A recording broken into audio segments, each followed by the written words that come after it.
अब तो रोज गोकुल में उत्सव ही उत्सव हो रहा है, नित्य उत्सव। सभी मगन हैं, गोकुल में बिल्कुल शोर मचा है। गोकुल के प्रत्येक गलियों में किस चीज का शोर कि लाला आया, लाला आया। अब भगवान जब प्रकट भय तो सुखदेव कहते हैं परीक्षित 18 श्लोकों में श्रीमद् भागवत में नंद उत्सव को गाया गया है। 18 श्लोक में नंद उत्सव का वर्णन हुआ है, जो कि नंद की आनंद भयो जय कन्हैया लाल की, जो महाराज नंद के आंगन में सुंदर प्रकार से मनाया जा रहा है। गोकुल की प्रत्येक ग्वालिन आज भगवान के आने से इतनी प्रसन्न है कि लगता है कि हाँ उसके घर ही भगवान पधारे हैं। इतना सुंदर वातावरण बन गया है। नंद बाबा ने ब्राह्मणों को बुलवाया और सबसे पहले उनको निमंत्रण करके अपने लाला को आशीर्वाद दिलवा रहे हैं। आपके यहाँ जब लाला होता है तो क्या ब्राह्मणों को बुलाया जाता है, उनका पूजन होता है? आज उसी प्रकार नंद बाबा ने जब उनको पुत्र हुआ तो सबसे पहले ब्राह्मणों को बुलवाया और सारी गोकुल की जो ग्वालिनें हैं सब सज धज के आई हैं सम्मिलित होने के लिए। ब्राह्मण देवता का विधिवत पूजन किया और इसके बाद में सबसे पहले भगवान का जाति कर्म संस्कार हुआ। हमारे सनातन धर्म में संस्कार कितने हैं? किसी भक्त को पता हो तो हाथ उठाएंगे। हमारे सनातन धर्म में संस्कार कितने हैं? 16। तो सबसे पहला संस्कार क्या है? जात धर्म संस्कार। आज भगवान का जाति धर्म संस्कार हो रहा है पंडित जी के द्वारा। पंडित जी बुलाए गए, विधिवत पूजा किया और आज जाति धर्म संस्कार भगवान का संपन्न हो रहा है। और यही नहीं, जाति कर्म संस्कार होने के बाद जो आचार्य जी आए हैं उनको ढेर सारी गायों का आज नंद बाबा ने दान दिया, गौदान। कहते हैं कि ब्राह्मणों को गौ माता अधिक प्रिय है। ब्राह्मणों को अगर आप गाय गौ माता का दान दे रहे हो तो उससे ज्यादा वो प्रसन्न किसी और दान में हो ही नहीं सकते। गौदान ब्राह्मण मगन है, लेकिन नंद बाबा ने केवल गौ माता का ही दान नहीं किया। कैसी गौ माता का दान करते हैं? नंद बाबा ने समस्त गौ माता की सींग में सोने का छत्र मिढ़वाया है, उनके खुर में चांदी जड़वाई है। और इस प्रकार से अब गायों को सजा धजा करके, और कैसी गाय दान कर रहे हैं? जो गाय हिष्ट है, पुष्ट है, जो सुंदर मीठा दूध देने वाली है। हम आप क्या करते हैं? सबकी बात नहीं है, पर कुछ लोग की यही सोच होती है कि अगर पंडित जी को बुला रहे हैं तो ऐसा दान करो कि कम पैसा भी लगे और दान भी हो जाए। तो आपके दान में दी हुई चीज को अगर पंडित जी ले जा करके एक तरफ रख देते हैं और कभी उसकी तरफ देखते भी नहीं हो, अर्थात उनके यूज में वो चीज नहीं है, तो उसका कोई मतलब नहीं होता। दान का अर्थ होता है कि जो भी दान करो हृदय से करो और जो वस्तु उपयोग में लाने योग्य हो उसका दान करो। कभी कभी हम क्या करते हैं, गौ दान करते हैं तो सोचते हैं भैया जाओ सबसे जो निर्बल गाय हो, जो निर्बल गौ माता हो, जिनको लाने में धन कम लगे उन्हीं को लेके आओ और ब्राह्मण देवता को दान कर दो। चूंकि ब्राह्मण देवता कभी मना नहीं करेंगे, लेकिन गौ माता निर्बल हो ही क्यों रही है? क्योंकि हम सब उनकी सेवा नहीं करते। तो दान सदैव सुंदर प्रकार से करना चाहिए। जो वस्तु हमारे उपयोग में हो, जिस वस्तु को दान में पाने के बाद ब्राह्मण देवता का हृदय प्रसन्न हो जाए, तभी आपको दान का फल मिलेगा। नंद बाबा ने सभी ब्राह्मणों को गाय दान दिया, क्योंकि गाय और ब्राह्मण की जाति एक ही है। गाय और ब्राह्मण अंग है पृथ्वी के संरक्षण के।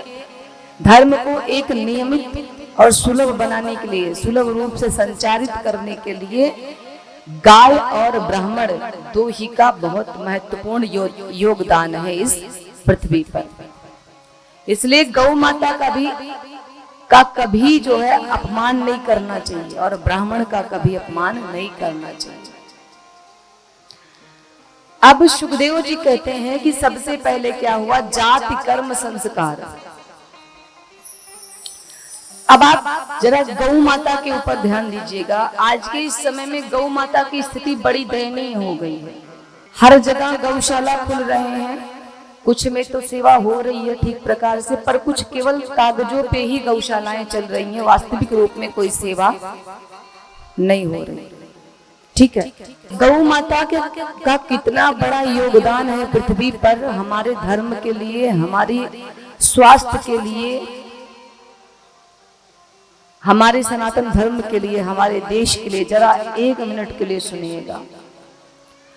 जब हम कोई धार्मिक अनुष्ठान करते हैं, यज्ञ करते हैं, पूजा करते हैं, कुछ भी छोटा मोटा कोई धर्म से जुड़ा कार्य करते हैं, तो सबसे पहले गौ माता की आवश्यकता पड़ती है, क्योंकि गौ माता यज्ञ की सामग्री देने वाली है, पूजा की सामग्री देने वाली है, आपके अनुष्ठान की सामग्री देने वाली है।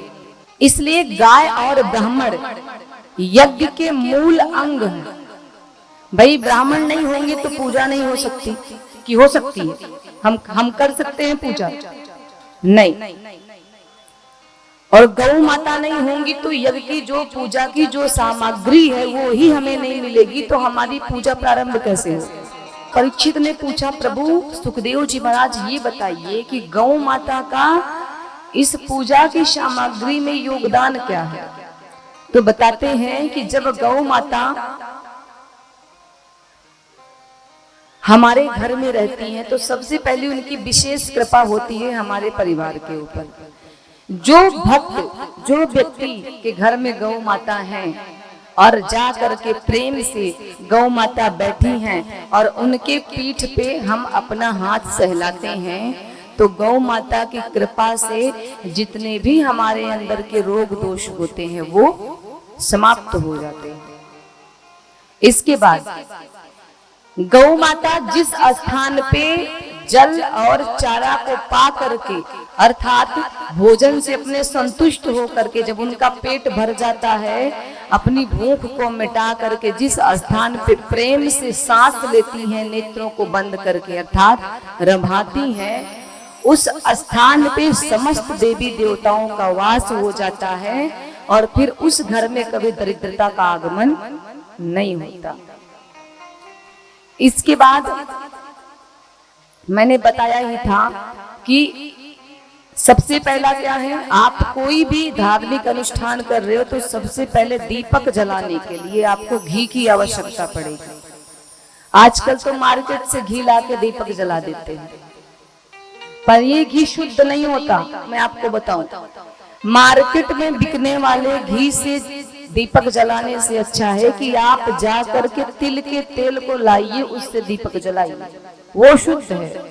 लेकिन ये मार्केट वाला जो घी है पैकेट बंद, जिसमें लिखा भी रहता है शुद्ध घी, शुद्ध देशी गाय का घी, पूजन में देशी गाय का ही घी लगता है, वो शुद्ध नहीं होता। आपके घर में घी नहीं है तो तिल के तेल का दीपक जलाइए, पर इस घी से दीपक जलाने का कोई मतलब नहीं, आपकी पूजा नहीं सफल होने वाली। सबसे पहले घी की आवश्यकता पड़ती है, जो हमें गौ माता प्रदान करती है, और पृथ्वी मैया को शुद्ध करने के लिए, पवित्र करने के लिए गौ माता के गोबर की आवश्यकता पड़ती है। आप समझ रहे हैं ना? गोबर, जब तक जहाँ पूजा होनी है उस स्थान को हम गोबर से बढ़िया शुद्ध नहीं करेंगे लिपाई करके, तब तक वो स्थान, वो पूजा स्थल शुद्ध होने वाला नहीं है, क्योंकि जहाँ पे गौ माता के गोबर से लिपाई होती है उस स्थान पे साक्षात लक्ष्मी आकर के विराजित होती है। और जिस घर में, जिनका मकान कच्चा है, जिनके यहाँ फर्श नहीं बनी, जिस घर में 15 दिन में एक बार भी गोबर की लिपाई होती है गौ माता के, उस घर में सदैव माता लक्ष्मी की कृपा बनी रहती है। अब तीसरा जो यज्ञ की सामग्री है वो है गौ माता का दूध। शिव जी का अभिषेक करना हुआ तो भाई दूध चाहिए, प्रभु को स्नान कराना हुआ तो भाई दूध की आवश्यकता पड़ेगी। तो गौ माता का दूध भी यज्ञ में पूजन सामग्री का एक विशेष महत्वपूर्ण अंग है। अब सबसे विशेष चीज गोमूत्र। गोमूत्र हमने बताया था कि गोमूत्र से कैंसर जैसी बीमारी भी जड़ से समाप्त होने की क्षमता है गोमूत्र में। गोमूत्र का जो व्यक्ति, जो भगवान के भक्त प्रातः काल जब ब्रह्म मुहूर्त में उठते हैं, उसके बाद में अपनी नित्य क्रिया से निर्वृत्त होकर के जो व्यक्ति सबसे पहले गोमूत्र का पान करता है, डेली थोड़ा सा जल लीजिए, उसमें माता का थोड़ा सा गोमूत्र मिलाइए और उसका पान कीजिए। जो व्यक्ति इस प्रकार से नित्य पान करता है गोमूत्र का, वो सबसे पहले सभी रोगों से मुक्त रहता है। दूसरी चीज, उसकी बुद्धि प्रखर होती है, बुद्धि तेज होती है। कोई चीज आप जल्दी जल्दी भूल जाते हो तो गोमूत्र का सेवन करो। हम भाई कहते हैं भाई हमें भूलने की बीमारी है, क्यों है? दिमाग कमजोर है, तो गौमूत्र का सेवन कीजिए। पूजा में भी गोमूत्र का कार्य लगता है शुद्धता के लिए। तो गौ माता हमारे जीवन में एक विशेष महत्व रखती है, सभी को सेवा करनी चाहिए, क्योंकि माता के बिना कोई यज्ञ, कोई अनुष्ठान संभव नहीं, ब्राह्मण के बिना कोई यज्ञ, कोई अनुष्ठान संभव नहीं। आज नंद बाबा ने गौ माता का दान किया।